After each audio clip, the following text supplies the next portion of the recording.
So as it relates to the commercialization of patents, one of the observations that I've made in regard to technology transfer is that there are three different key areas of focus by technology transfer: being of service to the research inventors, providing revenue for the institution, and providing technology impact or technology-led economic development. And within each institution, whether it's in the United States, whether it's in some other part of the world, those areas are adjusted differently. And how they're adjusted and what the focus of the institution is will ultimately determine the strategy for commercialization of technologies within the system. So patent commercialization strategies, one is internal development, and that is that if you have an invention but it does not yet have a proof of concept or a prototype, if you have that capacity internally, often it's worthwhile to develop the intellectual property further and past some of the hurdles that create value first before reaching out and trying to do that either through licensing or other partnerships. The second is licensing, so providing the technology out directly. New startups, or taking the technology and building around it, or partnering in joint ventures, which is often done by being able to look at how to collaboratively develop and commercialize the technology. So some of the considerations are, will it support a company or is it just a product? What's the level of development and the amount of money that's needed to create the next value inflection point? What's the competitive environment or the market opportunity for this technology? And where is that competitive environment and technology, and do you have access to it? And what are the resources available? What's it going to take in order to create value around that technology? And can you garner them? So in development, the first step, you have the proof of concept or prototype. And as I mentioned, institutional internal resources are often a good approach to doing this in a cost-effective way. Interinstitutional collaborations, as I'll show you, are very helpful, or working between different areas of a system. Outsourced development, so contract work, or corporate partnerships.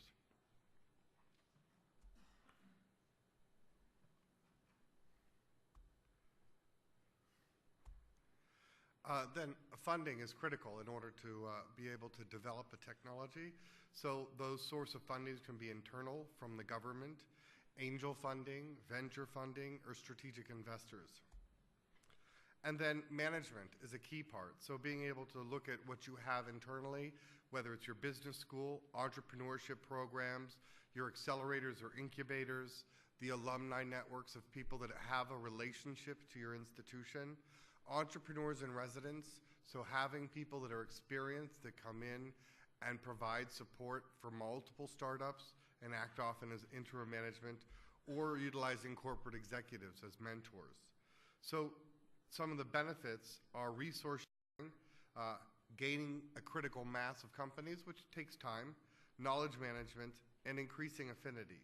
So one model that I'd like to share with you is the Florida Institute for the Commercialization of Public Research, which I founded in 2008, which was the first statewide integrated effort to take the intellectual property from all the state of Florida public and private research institutions and the private research institutes that had been attracted to the state of Florida with $1 billion by the governor at the time, Jeb Bush.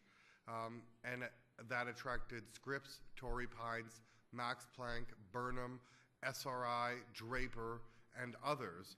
And we took the intellectual property, we put it into one place as a one-stop shop, and then began partnering it with early stage capital and seasoned management in order to create startup companies for the state. And those are some of the institutions.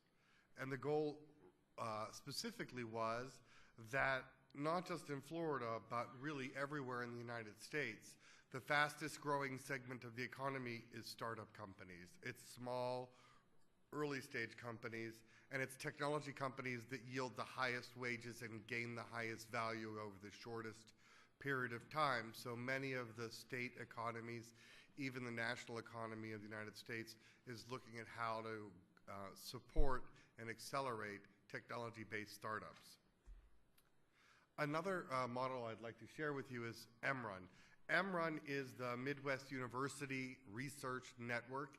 It started a decade ago of the heads of tech transfer of the 8 major research institutes with greater than $100 million in the 8 Midwest states.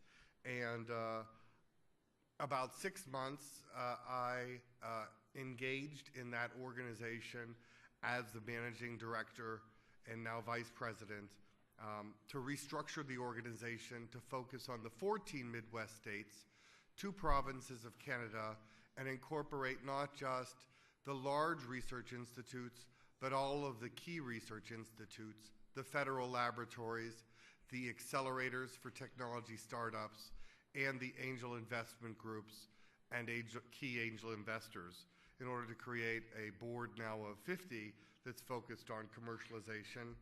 And this tells you a little bit about the area, but what I can tell you is this area of the United States has a third of the resources, has a third of the research dollars from the NIH and other places, but invests 40% of the venture capital into the US system from its research institutes and other resources, but only gets 18% of that venture capital back into the startups. And so the goal was, like, we have an East Coast, we have a West Coast, we're creating a Mid-Coast, you might say. So it is to provide support locally and then a network of resources regionally. And some of the groups that we now can partner and have partnered with include the Midwest Health Investment Network, which is made up of about 50 venture capital firms, all based in health and biotech and pharma investment. MCoin, which is the Midwest Co-Investment Network, is comprised of 17 angel investment networks. And then some of the key organizations that have a similar focus, as well as national firms that have a key focus, such as the National Center for Entrepreneurship and Technology Transfer, that has a very effective startups conference and does some very good market research. So what I say is, one, must learn by doing the thing. For though you think you know it, you have no certainty until you try. And so I think that it's a great pleasure and privilege to be here. I am really impressed by the resources that you have and some of the key technologies, and especially the commitment and focus on having technology and technology commercialization be a major component of the future here. So thank you very much, and if you have any questions, I'll be glad to answer them on the panel. Thank you, Gary. I really appreciate it, and you really made it on time, or 2 minutes even before the time. So next 2 speakers, we are going to have a couple of very successful examples in the region. The first one is going to be the Malaysian experience as a model, and the second one is going to be the Turkish experience in the region. So now I'm pleased to introduce Dr. Muhammad Sharif. He's the Director of Innovation and Commercialization at the Center in the University of Putra in Malaysia. As you know, the university in Putra, Malaysia was one of the elite and best examples that was pointed at, especially within the past, I would say, 15 to 20 years. We've had many good examples of some of the innovative models, experience, and technology transfer era in different technologies. So hopefully that we'll be now learning more about such experience. So Dr. Muhammad, please. Thank you. Now I'm going to put you on a Concorde plane, although it's not in service, to be able to share with you how we do it in Malaysia. There's a long story, it needs at least 1 week but I'm going to share with you in 15 minutes. Little bit of introduction to University Putra. We are winners, we are the best in the country. How do we do it? That's what I'm going to share with you. So, the university is big. We have 16 faculties: agriculture, biotechnology, computer science, design and architecture, economics, education studies, engineering, environmental studies. You can see it's so wide, the focus is very wide. So the patents, the new technologies can come from all these faculties. I'm from the, of course, sciences, and then the veterinary medicine. I'm from the veterinary medicine. I'm a fish doctor. And agriculture, food science, of course. The population in the university, we have academic staff nearly 3,000, students more than 26,000, and 10,000 of them are doing postgraduate programs. So the technologies, the research is being done by the 10,000 students, and many of them are from foreign countries. Research funding. Just for research, we get about 35 million every year, US dollars. Sometimes it can be more, sometimes it can be less. Now, patent applications, we are the best. So from the time the TTO office was formed in 2006, we have now 124 patents last year. This does not include industrial design and software copyright and so on. This is just patents. And we have filed in other countries. These are the list of other countries. We have filed 108 patents in other countries. Japan, we have given a contract to Japan to examine our PCT filing patents. So Japan visited us to discuss why we are so good.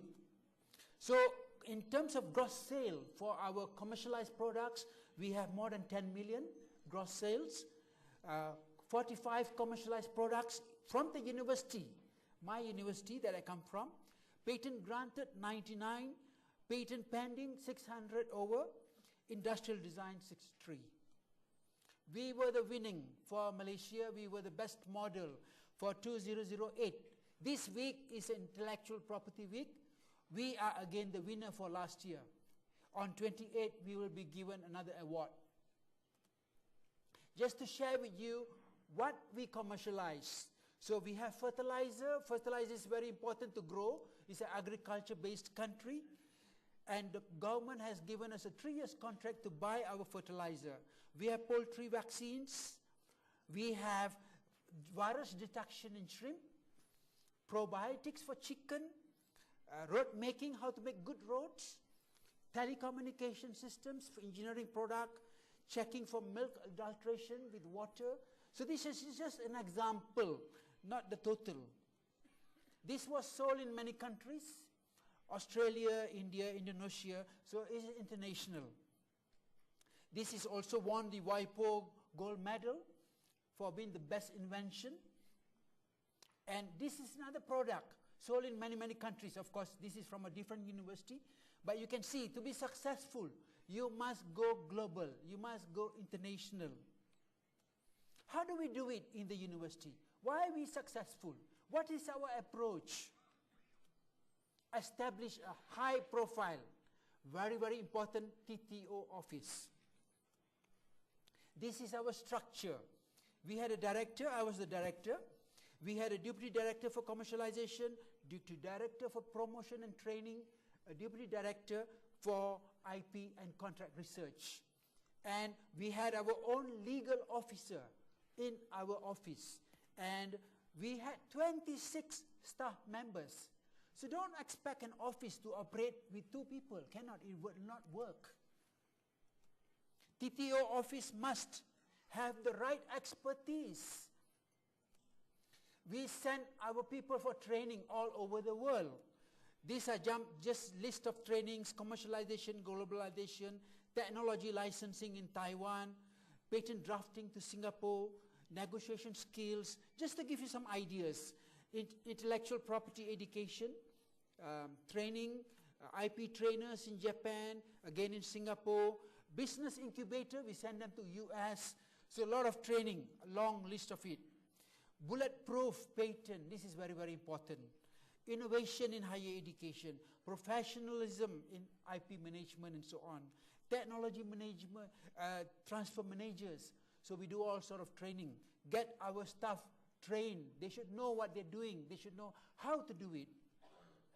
Good understanding of the clients I mentioned earlier. We have seen this. We should understand our researchers. They do not know anything about IP. Few years back, they didn't know anything. So we got to give them, they got also no experience in commercialization and entrepreneurship. So we got to train them. We got to give many, many trainings so that they understand. So introduce the concept of wealth creation and nation building. What does that mean? So we give them a model of MIT model. They license over 100 technologies every year. They formed about 20 companies every year. They form 4,000 over companies now, and their annual sales is more than 200 billion. And they create jobs, more than 1 million jobs. So this is what is wealth creation and nation building. So we in the Asian regions are very proud of the medals we win. Many, many medals. We go to Geneva, we go to Pittsburgh, we win many medals. My question is, what is the contribution to nation building? Zero. If it's not been used, it's not been commercialized, no contribution to economy. So awareness campaign, very, very important. For the top management in the university or research institution, we got the Vice Chancellor, the Deputy Vice Chancellor, all these top people, very important people. We got them, the whole total enterprise, we got them for training. 2.5 days training. Take away their handphones. Don't let them use their handphones. Listen to us. What is commercialization? What is IP? Why it is important? So once they understand, then you will get all the support. The TTO office is very, very important. Awareness campaign for researchers, very, very important. All academic staff, roadshow to all faculties. You must go each faculty. Now we had 16 faculties. It took us 6 months to cover the 16 faculties. So that there is a role of energize, synergize with the TTO office, with the researchers. You must go to them. You cannot wait for them to come to you. Very, very important. So motivate them. Get a feedback, how we should do things, whether we are doing it right, whether we're doing it wrong, improve. This is a roadshow to a faculty. Always do it on a faculty meeting day, so that you get about 90% of the attendance there. So in the past, scientists used to do journal papers, presentation seminars, and also, of course, human resource development, master's, PhD. But in addition to that, we want them to do more patents, more lab-scale technologies, more marketable products and prototypes. This is what our drive now is to. So paradigm shift required, mind change set required. So develop IP and technology transfer culture required, right? So change of mindset. So of course, we also select. We are selective sometimes, we choose the best, give them more advanced training. Building core of knowledgeable group, very, very important. Lot of trainings, so that everybody understands. So we have different phases. Phase 1, awareness and training. Phase 2, introduce policies and guidelines. Phase 3, implement the policies. Phase 4, fine-tuning and continuous fine-tuning. Make sure you do better and better. Improve yourself. Motivate the researchers. Incentive for researchers. Give them money when they file patent. And then when they get a certificate, we give them money as well. So incentive for researchers. Of course, we have functions and we give them recognition like that. When we generate income from commercialized product, we give them money as well. Researchers get 75%. The university keeps only 25%. So you can see this is a tabletop calendar. We print the pictures of the best scientists in the university. Imagine everybody looking at their face on the tabletop as best scientists. At national level, Even the Prime Minister give awards to the best commercial product in this case. See, they get about 10,000 US dollars. Of course, there are royal awards. The Sultan, the King give awards.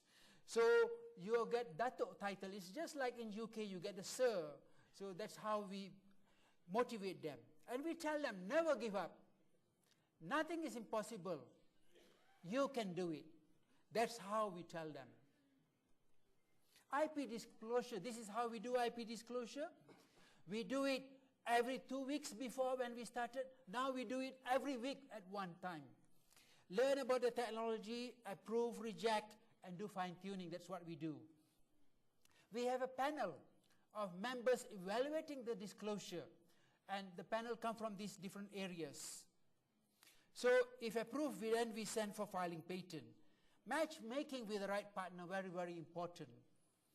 This is a person here who imports this product from another country. Very unfriendly terms. He has to upfront pay about $100,000 and wait and wait and wait. Do not know when the product is coming.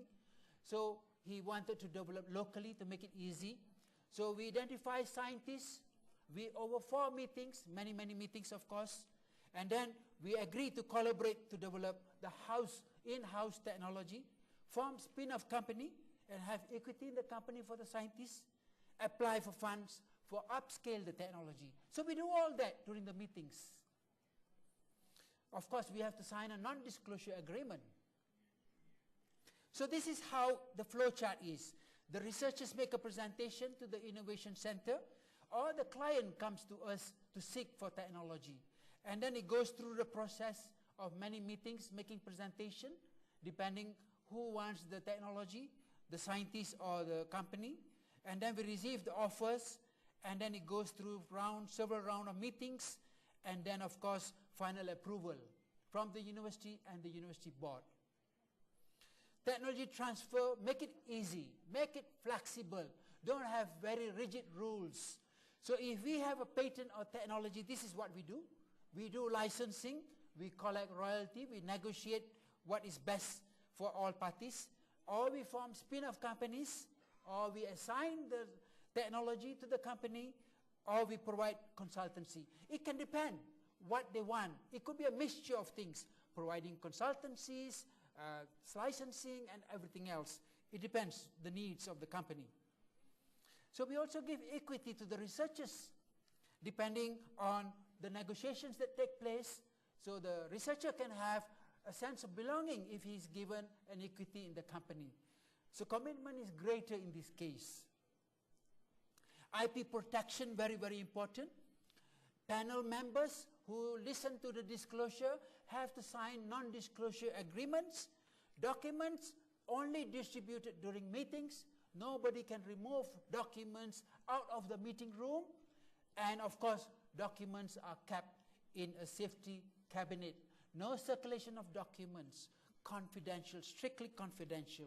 We keep them in safes like that. Of course, our safe has gone bigger now. Now, for you have to file for patent before you go for an exhibition, so that you protect your technology. Nobody can go for exhibition unless he's protected his technology. Students have to sign non-disclosure agreement with the university. Evaluators have to sign non-disclosure agreements, so new guidelines in place. On registration, students assign IP to university. Staff members, anything that you develop, whether you are sleeping, whether you are at home, the technology will belong to the university because you are paid by the university. Now the challenges, of course this was discussed this morning as well. You can have lab scale technology. It will not work. Have you tried it at pilot scale? So you have to upscale it. Only if you upscale it, you lower the risk. Then the company can license your technology. Otherwise, nobody wants to take a risk. Now, to upscale technology, it costs money. You must have the budget for it. So pilot scale production in this case costs 1.4 million US dollars. You must provide incubators for the incubatee so that they can try out the technologies, test out the technologies, and so on. very, very important. Improving your technologies. I mentioned this morning, Nokia, every 2 weeks there's a new technology in the market.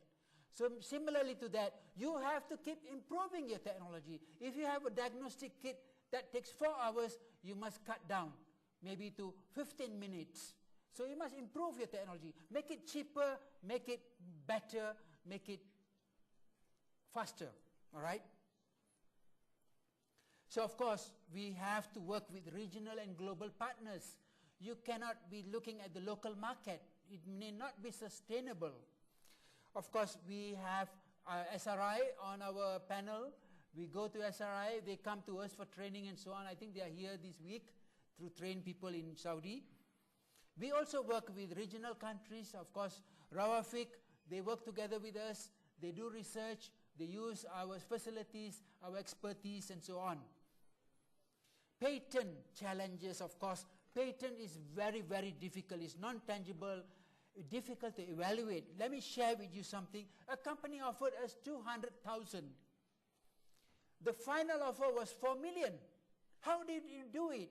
Of course, you must have the right expertise and to be able to negotiate. You should not get cheated. In this case, we also got equity for the researcher, 20%, 5% equity for the university, and consultancy. So you must have the right expertise. Very, very important, TTO office. Private sector, of course, this morning I mentioned, still skeptical about local inventions. All right? So we must convince them. We have the best scientists. We have good inventions. Of course, you must back up with whatever you're doing. You must be good. Of course, we also take the top-down approach. You see, we have the CEO of SRI here together with the Prime Minister. We went to see the Prime Minister, convince him. If Malaysia wants to progress, we have to go innovation. We have to spend more money for innovation. So now, every speech that the Prime Minister makes, the innovation is there. And we are getting a lot of focus on innovation now. So you must work top-down as well. Yes, thank you. Now follow up with patent agents to ensure well-written patents. Now patent agents sometimes don't do a good job. We have to be very careful. So we negotiate, we call them and point out their mistakes. So we monitor carefully. So another challenge is slow process. Legal, you got to go through admin management, all that takes time. For private sector, time is money. You must do things fast. All right, now we have a holding company, we go through them. Unclear policies is another challenge. New leaders, you get different vision, they talk differently. So these are all challenges. All right, now scientists is found of telling everything to everybody. Now that could be a problem sometimes. It should be confidential to certain levels. So companies follow up with them. All right, you license the technology, follow up with the company. There could be technical startup difficulties. Sometimes they don't pay royalties. You got to follow up. Help them whatever they need. Kaizen, very, very important. Fine-tuning, continuous improvement. Make it simpler, more effective, more efficient. That's our logo. The secret to success, whatever you do it with passion. Enjoy doing it. Shukran.